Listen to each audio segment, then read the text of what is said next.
Hi, I'm Leslee Hill, the Women's Entrepreneurial Opportunity Center Director, and I am here today with Gretchen Fruchey, and we are bringing you Getting Vulnerable and Going Strong.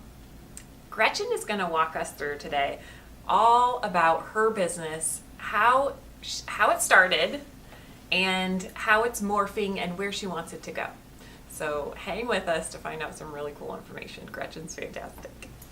So thank you so much for being on here with us today. Thank you. Yeah. Your business is simply, is it all yoga? Do you do Pilates? Actually, yeah, I sometimes have a hard time when people say, so you're a yoga teacher, right? Because I do teach yoga, and I actually train teachers in yoga and offer yoga workshops. What I do privately is a little different, and it's a little more intense. It's not necessarily all yoga. It's a lot of like prescriptive yoga for specific conditions and things. Mm-hmm.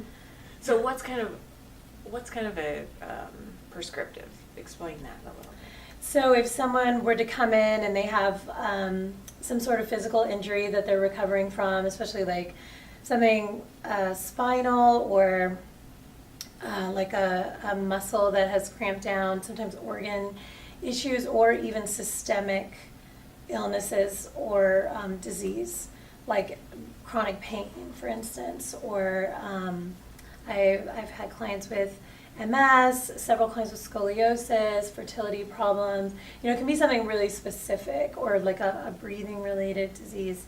And then we kind of diagnose the issues contributing to that, which a lot of them are more physical than you might think, but they're related to what's going on underneath. So then there's a lot of psychospiritual and emotional healing that has to take place in order to make any sort of transformation physically. Okay. Does that make sense? Yeah, it does. So like in order to unravel what's going on in some sort of ailment in your body, you kind of have to deal with how it originated. So sometimes that might be like correcting a postural thing, like I do a lot of posture work.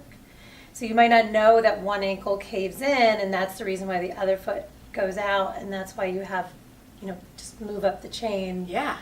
Why one knee hurts and the other hip hurts and the other shoulder hurts and your neck hurts and whatever. Yeah. So how did you even get into that? It was like a certain path that you just... Well, it's been a gradual process. So I was trained in yoga, and really from this company called Yoga Fit. So back in the day, there was really no yoga in town, and I went. Did you ever go to Workout Room? No. Okay, so Kelly, she was Kelly Metzger at the time, and she actually was just here. Now she's Kelly Coulterman, and she owns Jala Clothing, which is like a yoga clothing company, and she moved out to California. But she was really the forerunner in bringing yoga to Fort Wayne. She was like the only person that offered it back in the day, and then she started Cashman Center. Yes. And and it kind of evolved, and she really saw it moving into like the hospitals, and so she had this great vision. But anyway, she encouraged me, and back in the day, you could get certified to teach yoga in like a weekend. Which seems crazy to me. Yeah, and they still do it, but there was no like, you need 200 hours or whatever. So I went and took a weekend and got certified, and she mentored me. But I just kind of just started teaching then, and then I've, gradually just gotten more and more and more and more training. Mm-hmm. So, because the more you learn, the more you realize you need to learn, Yes. So right now you're located, are you mostly doing it out of your studio in your home? Or? Yeah, so yoga sort of exploded after that, and I taught at all the studios for a while, and really anywhere. Like I've taught at Trine. I was considered an adjunct professor because I got to teach yoga there. Fun! Yeah, and I've taught and spoken at IPFW and at kids schools, and at my own kids school. I've taught yoga for kids, and so I dabbled in all of these things. Meanwhile, getting training this whole time, but there was really a period of time where it was a hustle, and all my private clients, I would go to their homes. So I was constantly driving, and I had like a a mobile yoga studio in my car. This needs to stop. And so one day I sold all the furniture in my living room, and I ripped up the carpet myself, and I pulled out all the staples and painted the floor and put up some curtains because we had like a living room right off the front door. Oh, It yeah. was sort of by itself. I love those rooms. We all have them. We're like, oh, that's the room It that was we don't like use. the four, totally. And it was like, the kids can't go in there. Yeah. The furniture's too Don't nice. sit down. No. So I wanted that room to be functional, and it was awesome. And we could have dance parties and whatever in there, but that became the yoga studio. So then I started being able to have people in as it was convenient for me, and just, so the way I do is basically just stack people during the hours I have. So I have small private classes, like usually a max of 10, but usually more like 8, and then private clients. And so I did that in that house, and then we just moved, and I have now I have a private little entrance, but a little room, separate room, which is a yoga studio. But I am not flaky when it comes to like, this is not worth my time. Yeah. Like I need to make this amount of money per hour in order for this to be worth it. And if you include time or if you include driving, I couldn't price myself high enough to make money. So this is, there's no overhead, Yes. and blah, Yes. blah, blah. So I could keep my prices, more competitive, and it's right there. Yeah. Yeah. Lovely. So where do you Yeah. think most of your clients come from? They come from all over. They're definitely not all from the north side. So it isn't, and that's the thing with what I offer, it's not for everybody. Mm-hmm. It's kind of intense. So, it's not, I would say it's like not, the small private classes are fun, but the private sessions, it's not, people aren't coming for me for fun. Yeah. They're really not. So by the time they get to where they track me down, they will drive from wherever. Oh, yeah. Because Completely. they just want help. Mm-hmm. When did you start blogging and getting into social media? I feel like I started blogging, it was definitely before I had my last one. And before I was pregnant, probably like, maybe like 7 years ago or so. So, I mean, it's been kind of a while. Like, I think I created my first website in like 2007 or 2009, somewhere around there. Mm-hmm. Yeah, and I always called it like I'm writing articles because I felt uncomfortable considering myself like a blog person. Yeah. Because it was really huge when I started. And I kind of didn't even want to, like, Yeah. the competition for that felt uncomfortable. So I was like, here's an article I wrote You might want to every week. Just writing an article. But I don't blog. And I kind of still make that distinction, honestly, because, a lot of times you read the blog and they're like, so I woke up today, and it's very much more like what I feel like Instagram is a mini blog, Mhm. kind of, because you can just do it in bits and pieces and be really like relatable, like this is what I'm doing, and that's how blogging always felt. Yes.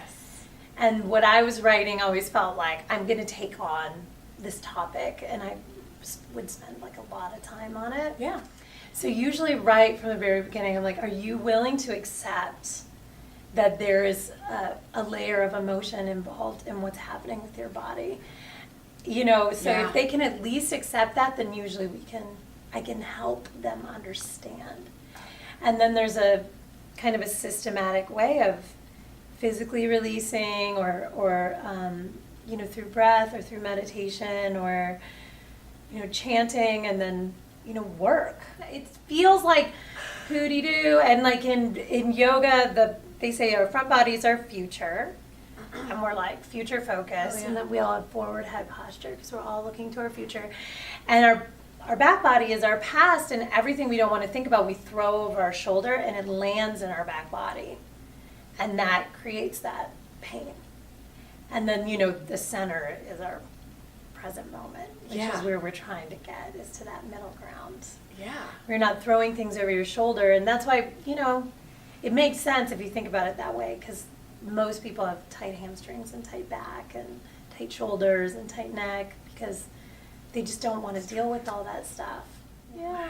But even that sometimes sounds a little too esoteric. Yeah, people So can't take it. if I had a client that had chronic back pain and he was a little less willing to take responsibility for that and feel like it had something to do with emotion, I would know that he had an issue with weakness or failure.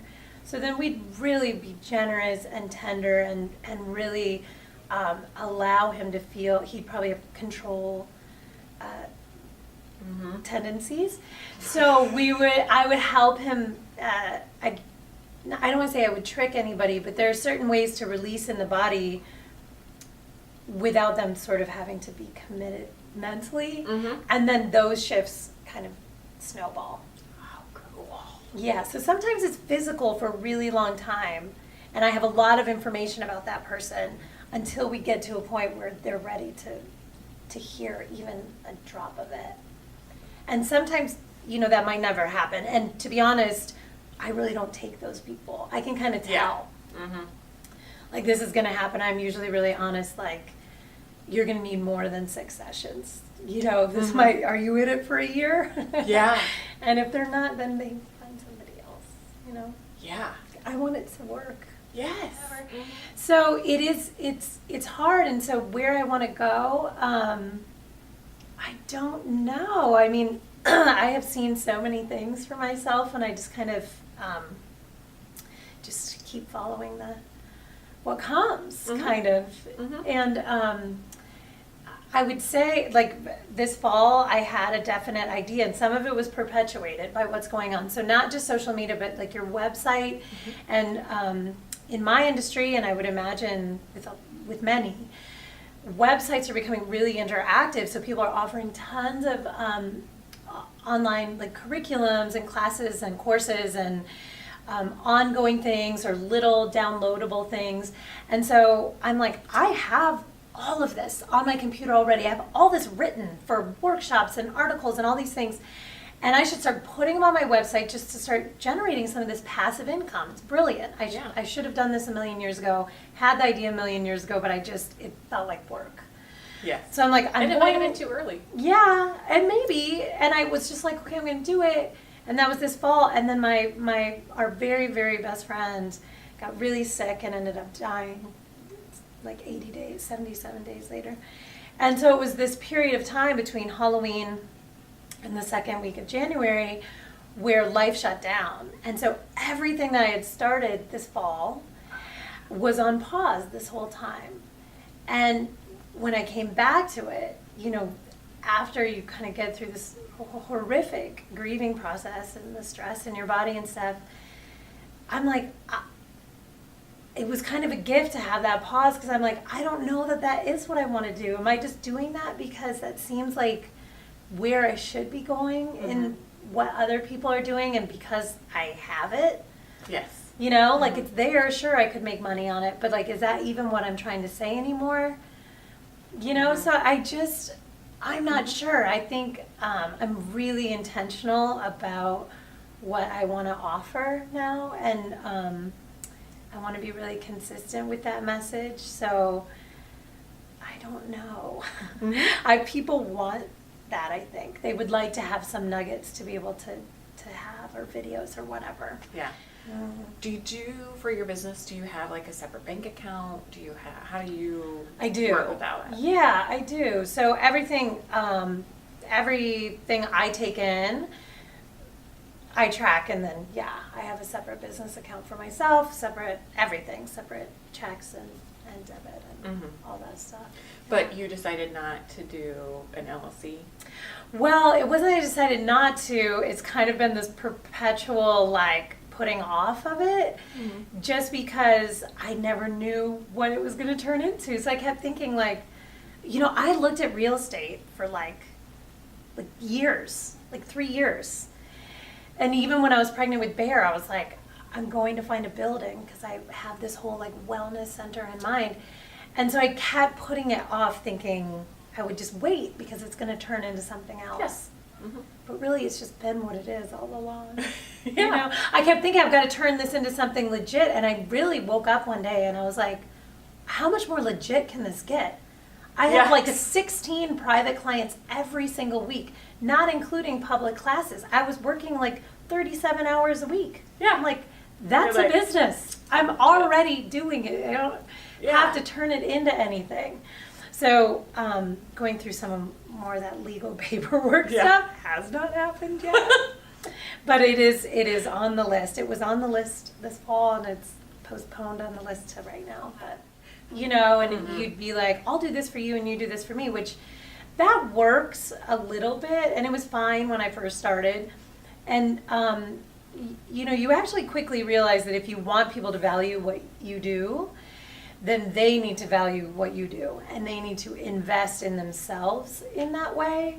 Otherwise, it's like something you get where you're like, I just bought it because I had the coupon, or I just bought it because it was on sale. So I have gotten a lot of business questions like that, like when did you get to the point where you felt okay consistently asking for the same amount, or coming up with your prices, or how do you bill people? And even recently, someone was saying that they struggled with this, and they just write it down and they bill people later, and it's hard to keep track of. And my advice to that person was like, no, like you get paid first, because that person is committing to your service. And that's even when I operate with a studio or a venue. I tell them this is how much I need to make per person per hour, and I'll get that money first and I'll pay you. Because I always want to make sure I'm covered, because I got screwed way too many times early on. Mm-hmm. So now it's very black and white. And that doesn't mean I do lots of karma yoga, and I do give discounts when needed, and I do take payment plans. So there's options. I'm not like, I'm realistic about it, but right. I still am, let me put it this way, probably for the past at least 5 years, I have never not gotten paid. So I'm not saying I'm a genius about it, but I'm at least getting money, and I'm not chasing people down ever. Yeah. Which could be a major drag if you're just an independent contractor, service provider. Mm-hmm. Thank you so much for coming on. Thank you, Leslie. This has been awesome. I feel really happy to be invited and flattered. Thanks. You think I have something to say. And thank you all so much for coming to Getting Vulnerable and Going Strong, and we hope to see you on the next episode.